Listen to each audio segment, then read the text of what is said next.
అన్నదాతలు ఎంతో ఆశతో ఎదురుచూస్తున్న రైతు భరోసా నిధుల విడుదలకు మోక్షం లభించనుందా అంటే అవును అనే సమాధానం ఇస్తున్నాయి ప్రభుత్వ వర్గాలు.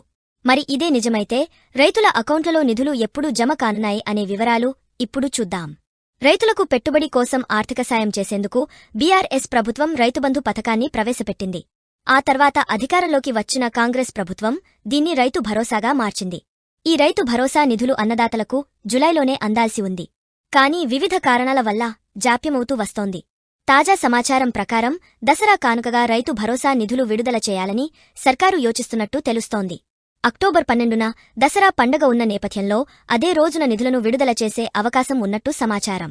రైతు భరోసా నిధులు విడుదల కానున్నాయనే వార్తలతో రైతులు ఆనందం వ్యక్తం చేస్తున్నప్పటికీ ప్రభుత్వం ఎలాంటి మార్గదర్శకాలను జారీ చేయనుందనే విషయంలో మాత్రం ఆందోళనతో ఉన్నారు. రైతు భరోసా నిధులు ఎవరికి ఇవ్వాలనే విషయమై ప్రభుత్వం ఇంకా స్పష్టమైన ఉత్తర్వులు ఇవ్వలేదు. అందరికీ కాకుండా చిన్న సన్నకారు రైతులకే ప్రయోజనం కలిగించేలా కటాఫ్ విధిస్తారనే ప్రచారం జోరుగా సాగుతోంది.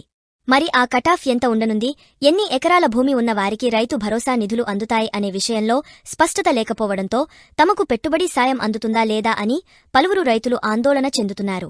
దీనిపై ఈ నెలాఖరులోపు స్పష్టత వచ్చే అవకాశం ఉందని వ్యవసాయ అధికారులు చెబుతున్నారు. రైతు భరోసా నిధులు ఎంత ఇస్తారనే విషయంలోనూ అన్నదాతల్లో చర్చ సాగుతోంది. కాంగ్రెస్ అధికారంలోకి వస్తే రైతు భరోసా కింద పెట్టుబడి సాయం 15,000 అందిస్తామని మేనిఫెస్టోలో పేర్కొన్నారు. మరి పెరిగిన డబ్బు అందుతుందా లేదంటే గత ప్రభుత్వం ఇచ్చినంత సొమ్మునే అకౌంట్లో వేస్తుందా అనే విషయమై రైతుల్లో ఉత్కంఠ నెలకొంది.